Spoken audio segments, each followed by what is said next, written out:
So before day, we start out with combining rational expressions, which a rational expression is a fraction. So you guys know how to add fractions. So if I have 1 over 2 plus 1 over 3, what do we have to do?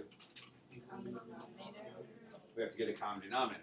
So when you work on getting a common denominator, the first time these, I guess when you think of multiples, the first time they run into each other, the least common multiple is 6, right? So that means you'd multiply this by 3, but you have to multiply the top of the fraction by 3, the bottom by 3, 2, and the top by 2, right? So now we end up with 3 over 6 plus 2 over 6, which is 5 over 6. So that's when you are adding fractions together.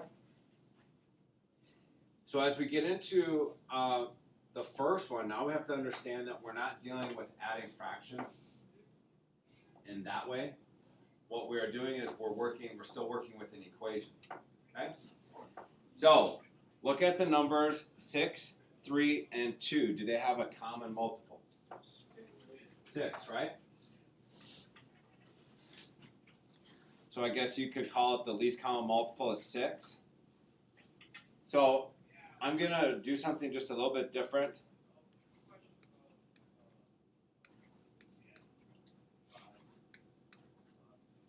I'm going to multiply every term by 6. 2 times 3 is 6, right? So I'm still, even though it doesn't look like I'm multiplying by 6, 2 times 3 is still 6. So I am doing that. The difference is up above, we're working with numbers. So we have to be careful that we're not changing their values. So the red stuff is that sneaky form of 1. Down here, I'm dealing with an equation. And algebraically, if you multiply every term by the same number, that's acceptable, right? That follows the rules of algebra. But here's what happens. What happens when you multiply this first term by 6 at the same time you're dividing by 6? Right? What happens here when you're multiplying by 3 at the same time you're dividing by 3? What happens when you're dividing by 2 at the same time you're multiplying by 2? So what do we have left? In the first term we have, right here we have an x. In the second term we have 2 and the 2x, right? What is that? And then 3 times 5 is, now when you look at that equation, we're ready to solve. So we're multiplying by some kind of multiple that will help us, I guess, wipe out all the denominators. So I'm going to go to solve this. This is 5x equals 15. Divide by 5. X is 3.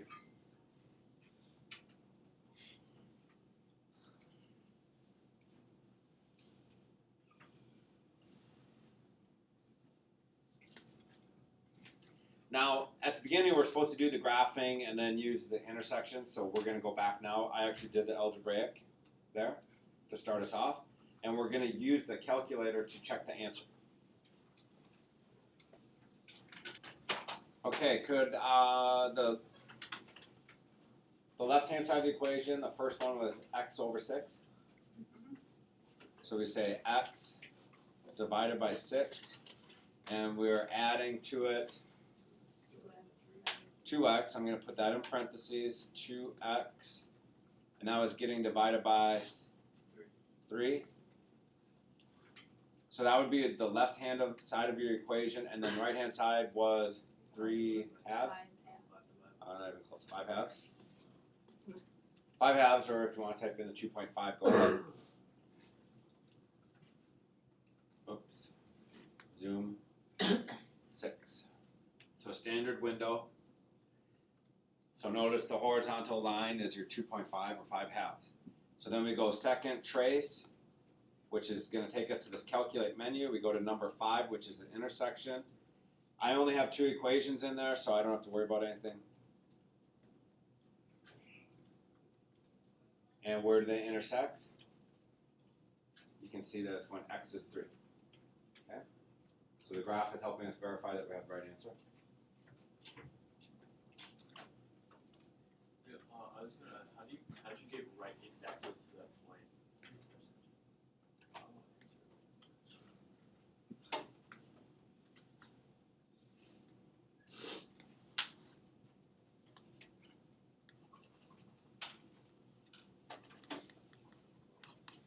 So at x equals 3 is where the intersection.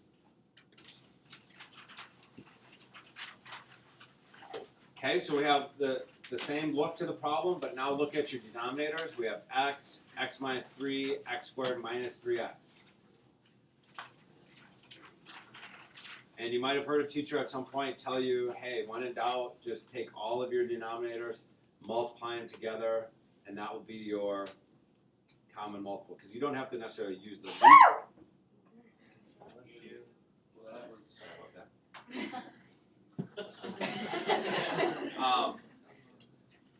But in this case, if you take those denominators, multiply them together, you are going to get x times x would be x squared times another x squared. You're going to get an x to the 4th polynomial, which will be way too big. So what I want you to do is say, okay, my first denominator is x, right? So I need to multiply by an x, and an x. My second denominator is x minus 3. So I'm going to ask you, the single x here and the x that's with the x minus 3, are they the same? Are those two denominators the same? No. So we need an x minus 3.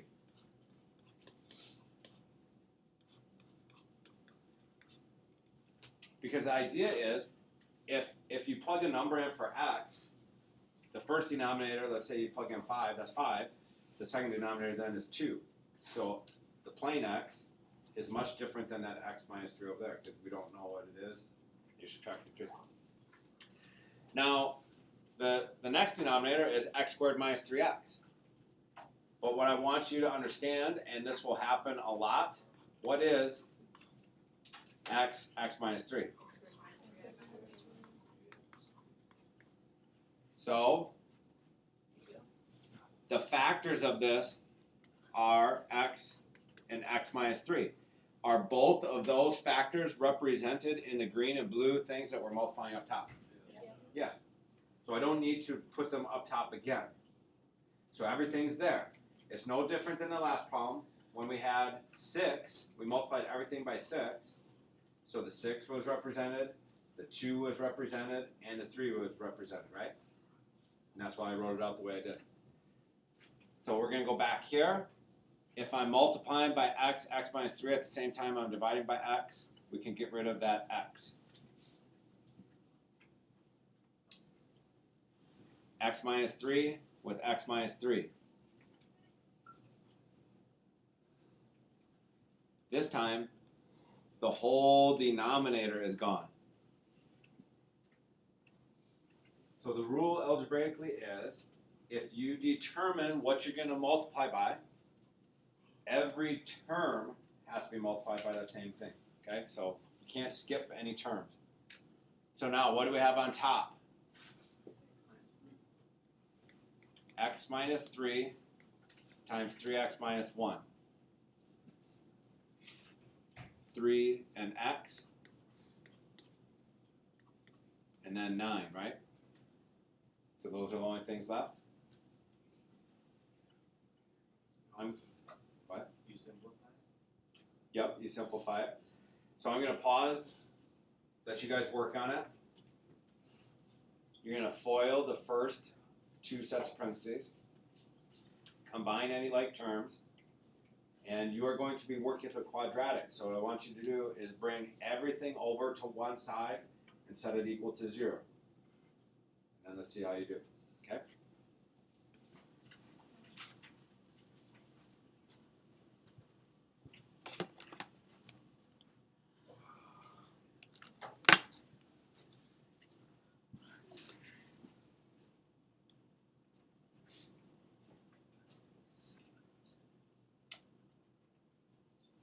This should be your quadratic. How many of you got there? Okay, let's go back and look at it. So if I FOIL box method, however you guys distribute, x times 3x is 3x squared. X times -1 is negative x. -3 times 3x is negative 9x. -3 times -1 is positive 3, right? Verify that, somebody, good. Plus another 3x.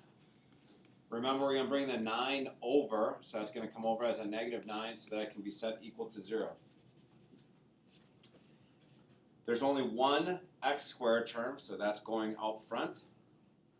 There's an x, a -9x, and a 3x. So these are all like terms. When we put those together, what do we get? -7x. And then the 3 and the -9 would leave me with -6. So that's how you should have got to that quadratic. When you go to factor it, it certainly is going to be more difficult. What's that? Quadratic formula? Yeah, you could go to quadratic formula. -b plus minus square root of b squared minus 4ac all over 2a. Or you can try to factor this, knowing that 3 is prime, so your choices are 1 and 3, and 6 would be 1 and 6, 2 and 3. So since this is prime, only x and 3x are going to work. If it's something else, it's probably too difficult, so we'll just move on. I'm trying to get to -7, so if I try putting a 3 here and a 2 here, this is 9x, right? And this would be 2x. How do I get 9x and 2x to add together for -7? Make the 9 negative, right? So if the 9 is negative, that means the 3x or the 3 has to be negative. So put the negative there, positive there. So that would be the correct factoring.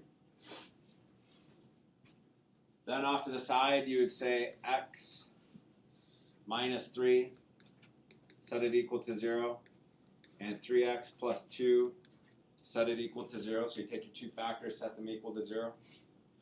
Add 3 on both sides. Here you have to subtract 2, then divide by 3.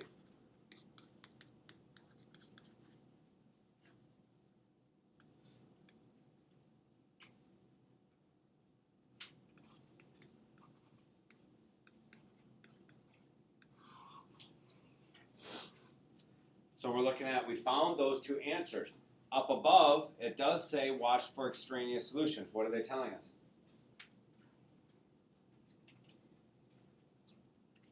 They're telling you watch out for extra solutions. Where do you see 3x squared in the problem? Anywhere?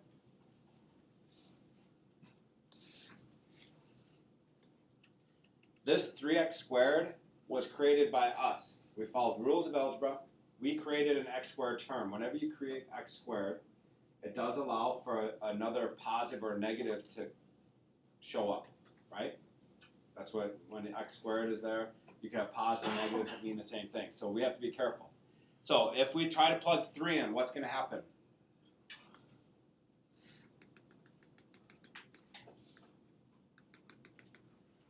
What happens when you plug in 3 up there? You end up getting a division by 0, x minus 3, so 3 minus 3 is 0. 3 squared is 9, minus 9 is 0. So what I need you to do is just put a dotted line X through that answer because that is extraneous. You found it, so you need to show me that you found it, but you also need to show me that you understand it's not working. And I'll just tell you right now, the negative 2/3 does work. Okay? So for full credit, dotted line X through any extraneous solution.